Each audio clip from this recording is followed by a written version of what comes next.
dismantling systemic oppression, strengthening local economies, fostering equity and inclusion, cultivating communities for social good.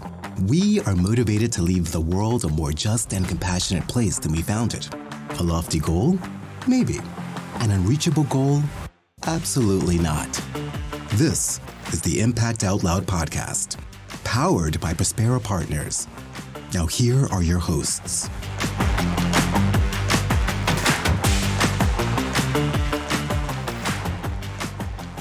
Hello, everybody. Welcome back to the podcast. We are so excited to be back. We've taken a little bit of a break over the summer to enjoy our time and some summer activities and the sweltering heat. Some of us love that. Some of us hate it, but it's good to be back with you all. And we're super excited because we are actually doing a whole kind of shift in our podcast, and we're bringing in guests. So you're going to hear from one of our guests today. But in the meantime, I want to say hi to Rae and just check in. How are you, Rae? I'm doing well. I'm excited to be here. I am definitely one of those not a fan of the sweltering heat. So I'm glad temperatures are dropping a bit and we have those cool mornings again.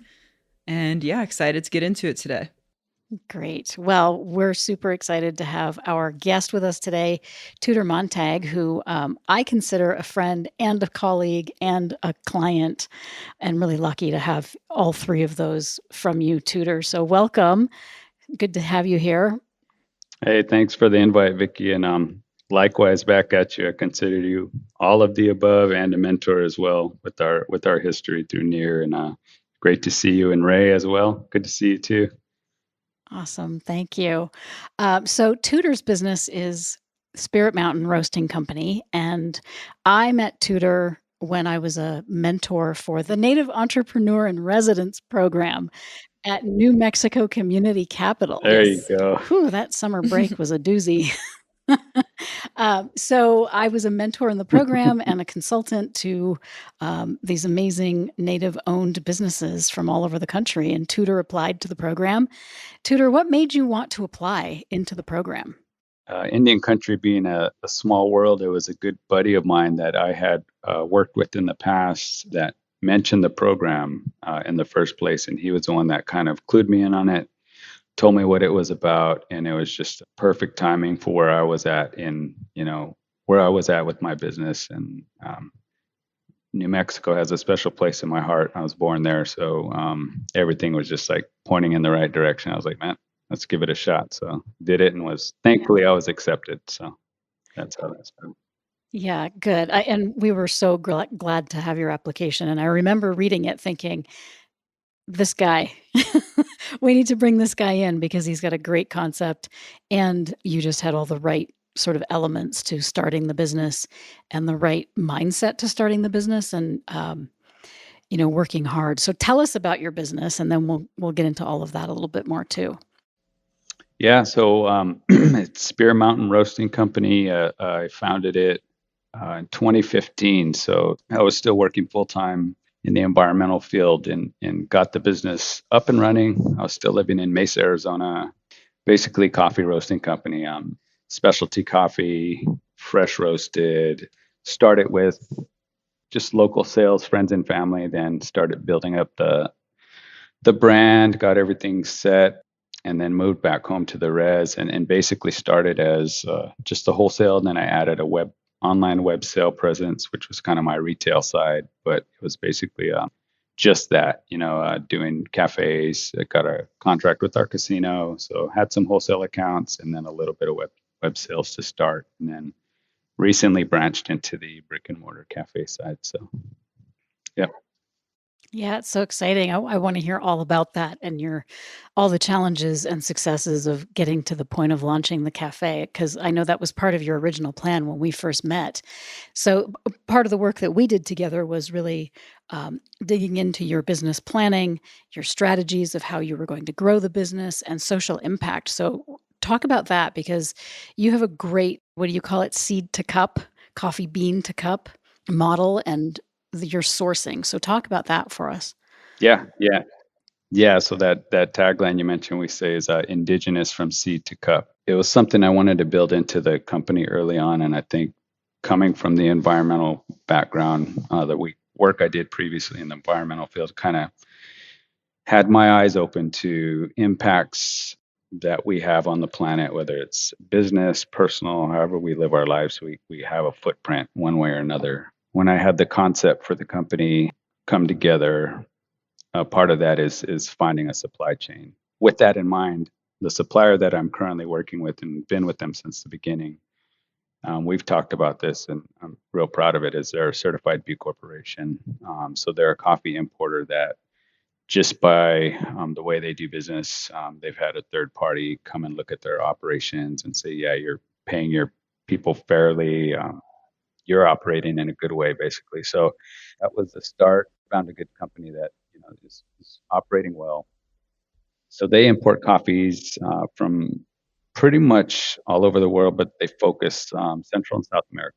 What I did from that point was make it a point to select coffees that were either grown by indigenous communities or women cooperatives. So kind of narrowing even further from what they had. I said, I want to spend my money, my dollars on these specific producers.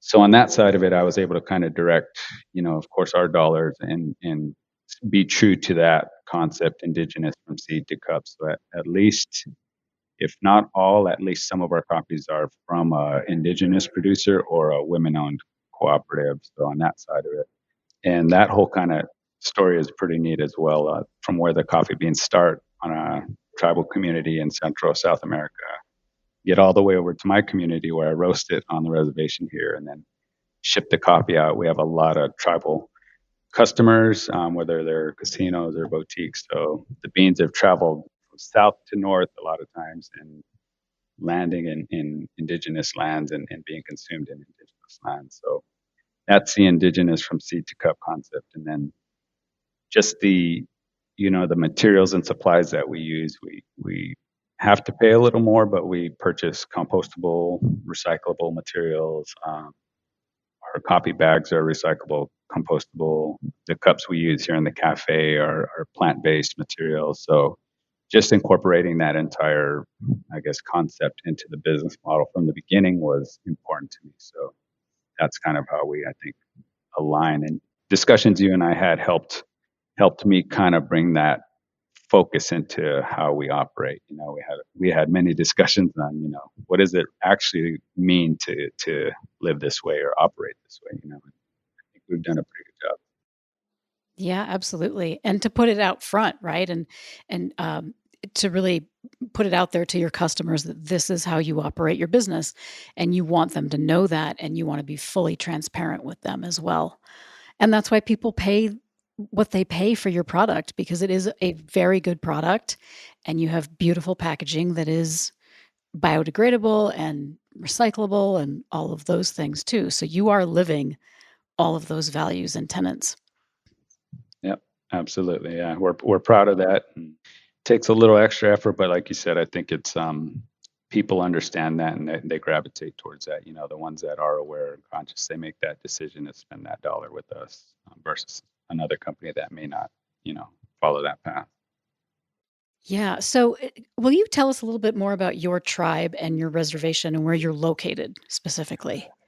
Yeah, we're on the Fort Yuma Quechan reservation, and so if you look at the map, we're in the very southeastern corner of California, southwestern corner of Arizona. So the reservation territory straddles the Colorado River. So we have land base in both Arizona and California, and we bump up to the Mexican border. So if you look on the map, right where that little two states in the country of Mexico is, that's right where we're at. Relatively small tribe. I think we're around 4,000 or 5,000 members, primarily agricultural lands. So we produce throughout the year, we have crops growing, but all predominantly the majority of the farming land base is leased out to farming companies that are Hmm. doing like lettuce, melons, some of the grains and stuff like that. Pretty small footprint in comparison to some of the Arizona tribes that have much larger land base. But then in that same note, if you look at some of the California tribes, they're a bit smaller too. So we kind of fit right, size wise in the middle. Yeah, we have a couple of casino operations, but we're really rural. They're small casinos. We have a couple of tribal enterprises that are, I think, some mobile home parks, stuff like that, but really rural community, so to speak of. And the largest city or municipality is Yuma, Arizona. So if anybody's familiar with Yuma, that we're across the river on the California. Yeah, I learned so much from you about that area, and I still have yet to visit, and I really want to because it's just so interesting to me, and the influence of the Mexican culture, obviously, right there on the border, and straddling Arizona, California.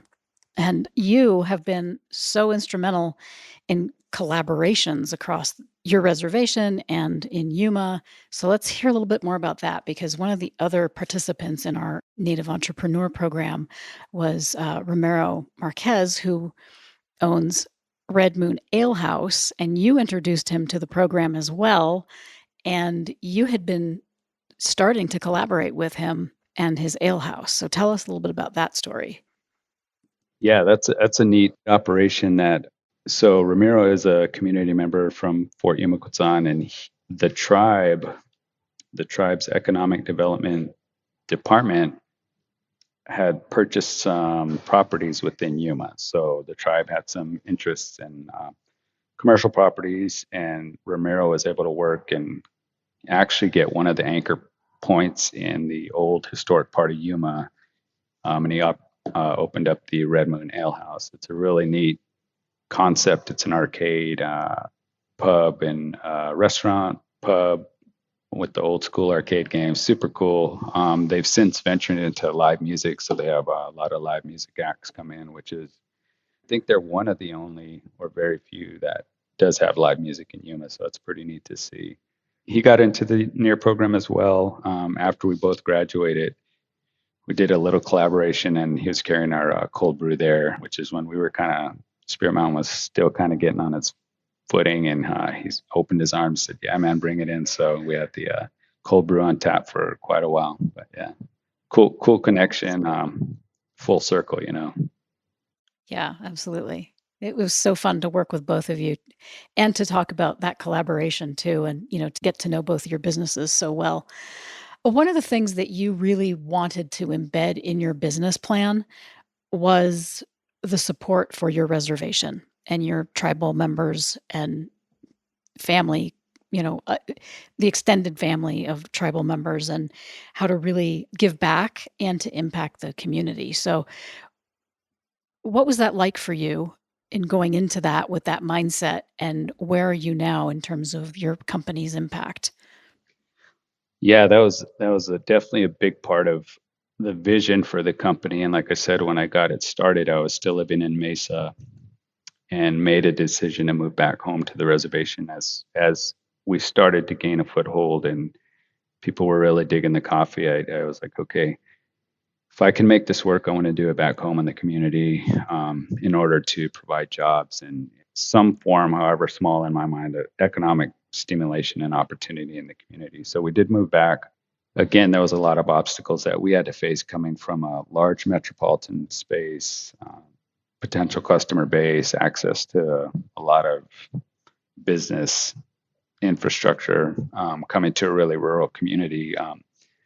One of the biggest obstacles was lack of infrastructure, lack of space to actually function. So had to navigate that path, and did it. We took a business loan out, built out a small roastery, and then brought in a couple of community members to help me package and ship. So it was a small operation. Like you said, I always had the idea of doing a brick and mortar cafe. So shortly after we moved, got the roastery set up, I had put out a letter of interest to the tribe and said, hey, if anything ever opens up, the few spaces that we do have, I said, if any of them open up, we'd love to jump in there and do a cafe.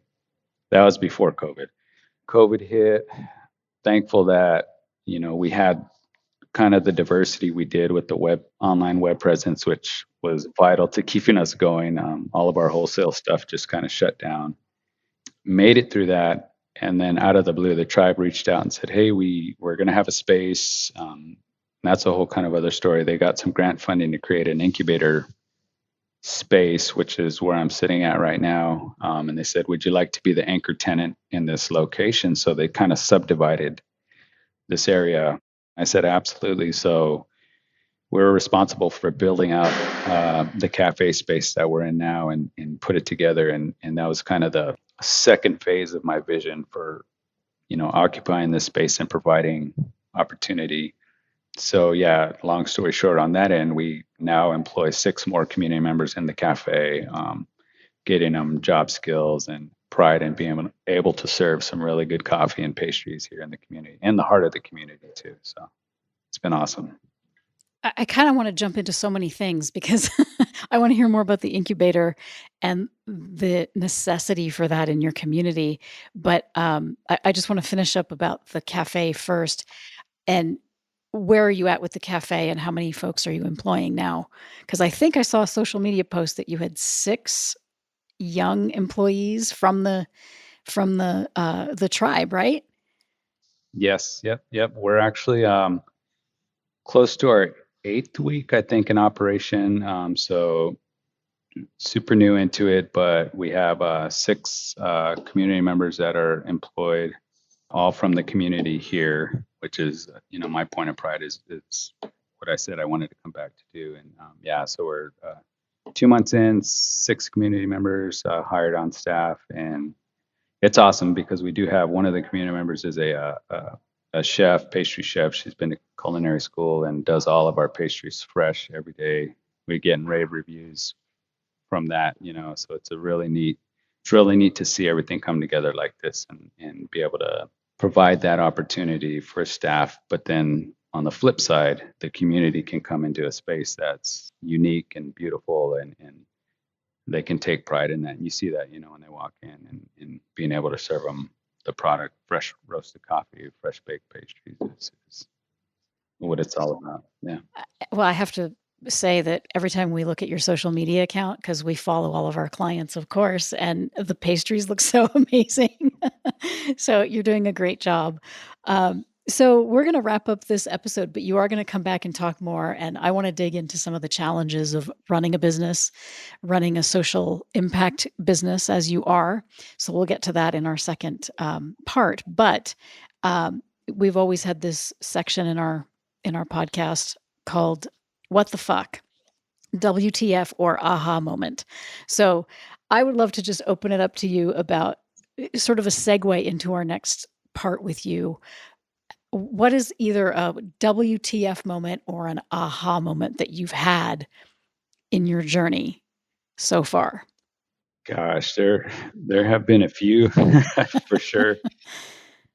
I think the most recent, I would say just the biggest and most impactful for me. Like, I didn't expect it to have that much of a impact. Is the community's response to this spot?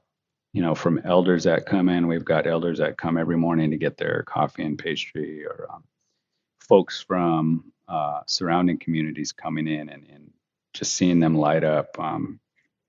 There's a wall in the cafe where we have old historic photos of tribal members, and then I'll hear stories like, "Oh, I know that family," and this. So it's just like Mm. I was hoping for, but I didn't expect for this space to have that impact. And it's just like, what the fuck? This is cool.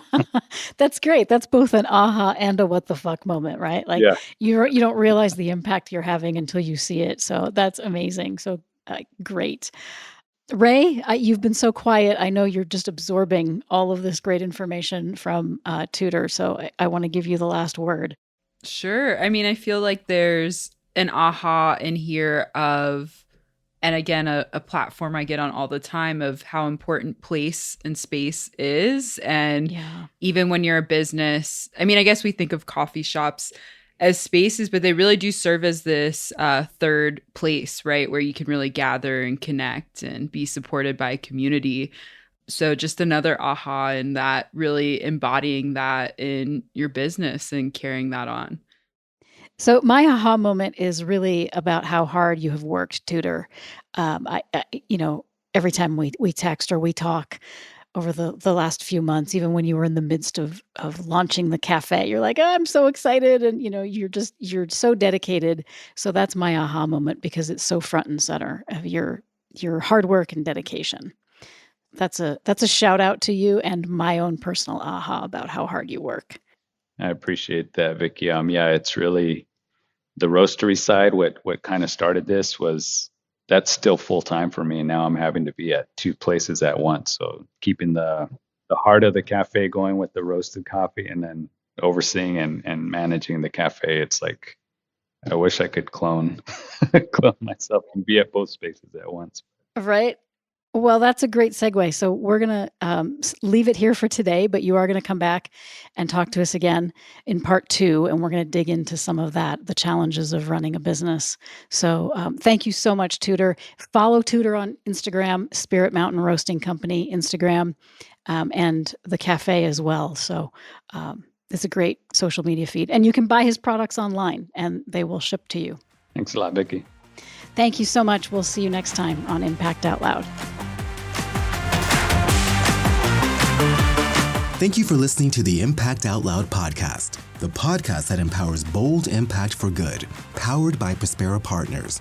If you liked what you heard, subscribe to Impact Out Loud wherever you get your podcasts, and follow Prospera Partners on your favorite social media. If you are inspired to make community-based solutions and systems change, Prospera Partners offers workshops and programs that are open to all. For more information, visit prosperapartners.org.